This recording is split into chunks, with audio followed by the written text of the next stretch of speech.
Coucou, bienvenue sur les messages de Stéphanie. Donc aujourd'hui, on se retrouve un petit peu pour une introduction un peu spéciale où, comme d'habitude, en 2024, je vous avais fait chaque signe astrologique concernant la planète Vénus.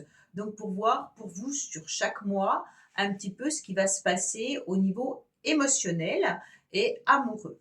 Donc avant tout, je voulais vous parler quand même de l'année 2025 qui est en numérologie une année 9. Cette année est un peu exceptionnelle.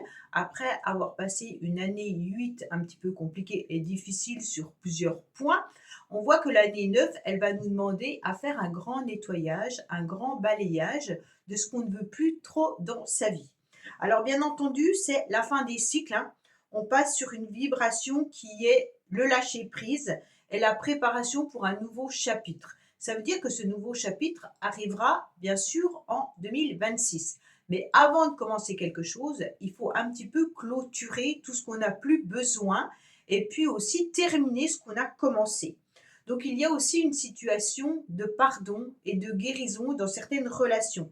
C'est une année qui est propice, bien sûr, à régler les conflits. Donc si vous êtes en conflit avec quelqu'un, il est peut-être intéressant de soit tourner la page, hein, de cette situation passée ou de se réconcilier avec soi-même ou avec une ou plusieurs personnes avec qui il y avait des difficultés. Bien entendu, le 9 invite aussi à se concentrer sur des causes plutôt collectives et à développer une vision un petit peu humaine. Donc le 9 en numérologie, c'est l'aide aux autres. C'est également tout ce qui est associatif, bénévolat. Ça peut être aussi tout ce qui peut parler de l'étranger. Donc actuellement, on voit bien qu'il y a des complications, bien entendu, dans le monde et que la France aide, bien entendu, ces pays qui sont actuellement dans des complications. On voit bien que c'est aussi un moment de réflexion sur ce qu'on a envie d'accomplir et puis aussi un petit peu les leçons de vie. Donc, on a passé 9 années, hein, à monter ces marches. Donc, l'année 1, l'année 2, l'année 3. Donc là, on arrive au bout de l'escalier en quelque sorte. Et on regarde un petit peu l'évolution qu'on a eue pendant ces 9 ans.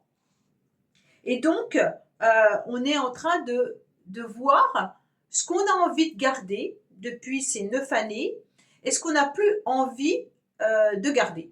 Donc, il y a vraiment l'idée de grand nettoyage, autant émotionnel, parce qu'on peut, si on ne fait pas un grand nettoyage émotionnel de certaines relations, on peut encore traîner les 9 années suivantes avec des cycles qui peuvent être perturbants. Ça veut dire que si vous êtes dans une relation que vous savez pertinemment qu'il serait bien de clôturer et que vous ne le faites pas en année 9, il y a des grandes chances que vous replantiez des petites graines d'espoir en 2026 et que vous repartez sur des complications pendant un certain temps jusqu'à l'année suivante et ainsi de suite jusqu'à quand que vous arriviez à nouveau à l'année 9. Donc c'est vraiment un petit peu des petites graines qu'on plante tout au long du chemin pendant 9 ans et qu'on voit aboutir et à un moment donné on se rend compte que ça a porté ses fruits, d'autres choses n'ont pas porté ses fruits et qu'on doit un petit peu nettoyer ce jardin où on a planté peut-être trop de choses. En tous les cas, cette année, elle est importante. Si vous ne vous plaisez plus au niveau professionnel, d'envisager peut-être une reconversion ou alors une formation ou déjà de commencer à chercher pour qu'en 2026, vous soyez prêt à mettre le pied à l'étrier. Ça veut dire en quelque sorte qu'on prépare le terrain. On ne commence pas forcément quelque chose en année 9 parce que souvent, ça ne perdure pas dans le temps. Le mieux, c'est vraiment de faire un grand nettoyage, mais aussi on garde des choses qui nous conviennent, bien entendu, hein, on n'enlève pas tout. Ce qui nous convient, on continue à peaufiner, à enrichir sur les années suivantes. Mais ce qui n'est plus très agréable et qu'on sent qu'on commence à se lasser, qu'on sent qu'il peut y avoir des relations qui s'effrichent, et ben là, on se dit pourquoi continuer à enrichir cette relation alors que au bout du compte, je ne m'y retrouve pas. Donc, bien entendu, c'est là qu'il faut peser le pour et le contre de la relation et de savoir si vous êtes prêt à encore vous engager ou pas. Il y a vraiment une introspection et, et on pèse le pour et le contre de tout ce qu'on a fait pendant ces nombreuses années pour voir ce qui est intéressant, bien entendu, à continuer à développer pour son bien-être personnel, hein, et puis son bien-être et son enrichissement, et tout ce qui nous détruit plutôt, euh, qui là est intéressant de clôturer. D'accord? Concernant les vidéos suivantes, ça veut dire Vénus, que je vais mettre pour chacun des signes astrologiques. Vénus est la planète qui est associée, bien entendu, à l'amour, aux relations, à la beauté, à l'harmonie et puis au plaisir. Donc elle influence la manière dont une personne exprime, bien entendu, ses sentiments et son rapport aussi à l'esthétique. Donc sa position dans un thème astral révèle des informations sur vos goûts artistiques, sur vos valeurs personnelles et puis aussi sur vos relations amoureuses.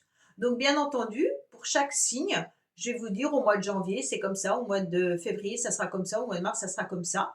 Alors bien entendu, hein, ça sera juste une phrase, mais ça vous permettra de savoir à quel moment, en tous les cas, Vénus sera dans votre signe, et ça sera le moment où ça sera le plus important pour vous.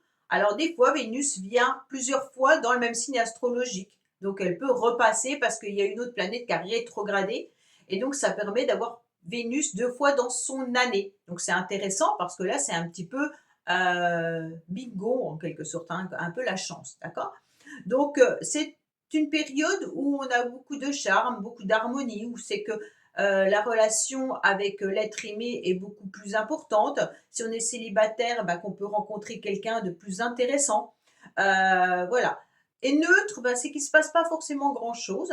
Et puis après, bah, il y a l'hypersensibilité, il y a des moments où c'est un petit peu plus fragile. Donc voilà, je vous dirai ça pour chaque signe astrologique. Alors je vous dis à bientôt par rapport à votre signe. Vous pouvez écouter bien entendu les autres vidéos sur les messages de Stéphanie. Coucou les béliers, bienvenue sur les messages de Stéphanie. Allez, on se retrouve pour voir un petit peu Vénus. Qu'est-ce qu'elle va vous apporter tout au long de l'année 2025? Qu'est-ce qui va se passer pour vous et à quelle période, en tous les cas, elle rentrera dans votre signe? Pour voir un petit peu aussi à quel moment vous allez être hypersensible ou alors plutôt que vous pouvez sortir sur votre 31 et pouvoir rencontrer l'âme sœur si vous le souhaitez. Allez, on est parti. Du 1er au 4 janvier, en tous les cas, vous êtes dans une période où tout est OK, tout est bon, où il y a du charme, de la séduction. Du 5 janvier au 4 février, on est dans une période neutre, donc une période où il ne se passe pas grand-chose, ni de positif, ni de négatif. Nous avons la période du 5 février au 27 mars, qui est importante, qui est à noter dans votre agenda, puisque en tous les cas, Vénus rentre en bélier. Donc là, c'est la période où on est plein de charme, où on est prêt à séduire, où on sent qu'on est dans la séduction avec beaucoup de charisme. D'accord? Donc c'est une bonne période pour les rencontres, hein, et une période où on se sent également mieux dans sa peau. On est beaucoup plus dans la communication, beaucoup plus dans les échanges. On sent qu'on a un potentiel, en tous les cas, intéressant pour pouvoir rencontrer son âme sœur. Et pour les couples, en tous les cas, c'est un moment où c'est fort agréable. Donc, bien entendu, vous avez de la chance, les béliers, parce que cette année, Vénus rétrograde, ce qui fait qu'elle restera plus longtemps dans votre signe et qu'elle revient surtout du 1er mai au 6 juin. Donc là, c'est pareil, c'est une période magnifique où il y a l'amour, la chance, la passion, la rencontre, la séduction et plein de bonheur. Donc pour moi, c'est important que vous puissiez, bien entendu, noter ces deux périodes-là, qui est la période donc du 5 février au 27 mars et la période du 1er mai au 6 juin. Ensuite, nous avons la période du 7 juin au 4 juillet où cela reste neutre. Donc, rien de particulier. La semaine du 5 juillet, la période du 5 juillet au 30 juillet. Alors, Vénus vous veut du bien. Donc, vous avez de la chance quand même, les béliers, cette année avec Vénus. Hein. On se rend compte que là, il y a à nouveau une période de protection. Donc on a de la chance, on a du charme, hein. Pas autant que la période quand elle rentre dans votre signe, mais en tous les cas, là, c'est quand même plutôt secteur chance. Du 1er août au 25 août, c'est pas terrible. Alors là, on est plutôt dans l'hypersensibilité, dans les conflits, donc on fait attention à ce qu'on dit, on ne raconte pas trop de choses, on garde un petit peu sa langue, parce qu'on pourrait être sensible aussi à ce que les autres pourraient nous dire. Donc on fait très attention. Du 26 août au 19 septembre, on est plutôt dans une période assez heureuse au niveau émotionnel, au niveau affectif. On a beaucoup de bonnes énergies et également des très belles relations. Donc c'est sympa. Du 20 septembre au 13 octobre, on est à nouveau dans une période neutre. Du 14 octobre au 6 novembre, alors là, attention à la sensibilité, d'accord? On doit prendre en compte un petit peu les autres et puis on doit aussi composer avec les autres. Donc on peut être dans des difficultés au niveau de la communication et au niveau des échanges. Donc on doit vraiment composer avec les personnes qui nous entourent et on fait attention à sa sensibilité. 7 novembre, 30 novembre, période neutre pour vous. 1er décembre au 24 décembre, alors là, on est dans une période très stimulante, avec beaucoup de chaleur, une très bonne période, où là également, on peut sentir qu'on est agréable et puis qu'on est bien avec les autres. Du 25 décembre au 31 décembre, les béliers, attention, on lève le pied parce qu'on pourrait se sentir dans une période d'agacement, d'énervement et on est surtout prudent par rapport aux excès, d'accord? Donc on fait attention à l'alimentation, on fait attention à tout ce qui peut être aussi excès colérique, pas d'impatience également, hein. Donc on lève le pied et on se dit c'est la période où je dois faire attention à tout ça.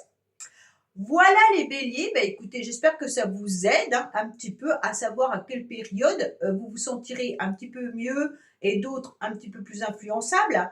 Donc on note bien dans l'agenda quand Vénus rentre dans votre signe. Et puis pour les célibataires, ce sera la bonne période justement pour rencontrer votre âme sœur. Si vous ne faites rien, elle n'arrivera pas. Je vous dis à bientôt sur les messages de Stéphanie. Au revoir.